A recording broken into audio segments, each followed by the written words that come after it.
Hi, I'm Tim Tuller, canon for music at St. John's Cathedral. I'm going to say just a couple of words about the music for this Sunday. This Sunday, I'm playing one of my very favorite Lenten preludes before the service.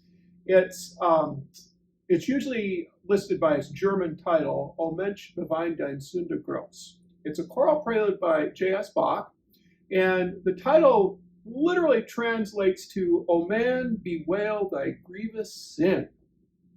Now, in spite of that very dark title, the piece is actually one of Bach's most gorgeous organ works, really, that I think he ever put out.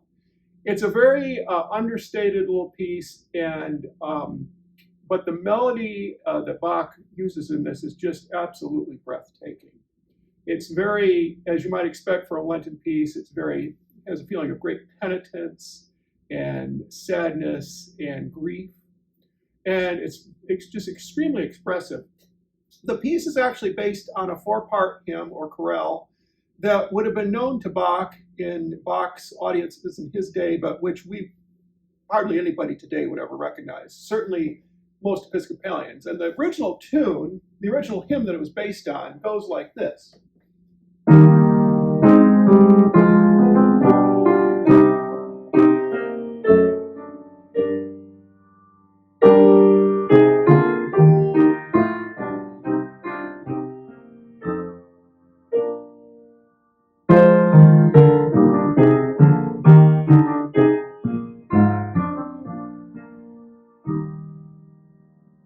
It's a gorgeous hymn, but it's one we're not really familiar with in the modern Episcopal Church.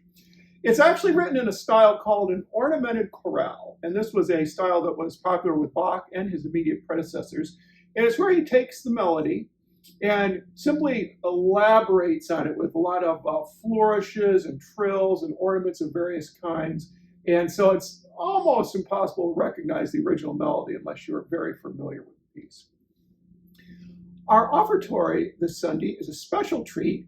It's an arrangement of Deep River, the traditional spiritual, and we have a guest soloist joining us this week. His name is John White, and he's going to be soloist with the Cathedral Choir for Nathaniel Dett's arrangement of this. Nathaniel Dett was a 19th and early 20th century Black American composer who did a lot to further African American music in this country. He was an arranger, a composer, a pianist, a poet, and his music is very highly regarded today, and this is one of his more popular pieces.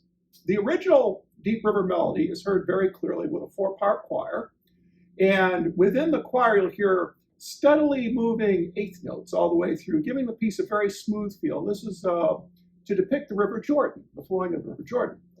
And above that, the soloist comes in with an original melody that mixes very well with the original tune and turning it into really a 5-part piece, which is very gorgeous.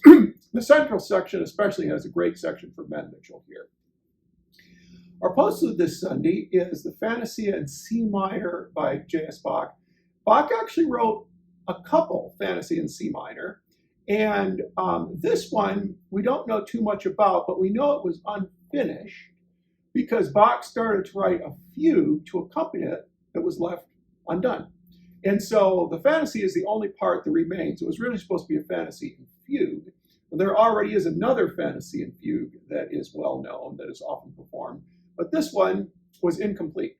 And it's unfortunate because the Fantasy portion that I'm going to be playing is absolutely wonderful.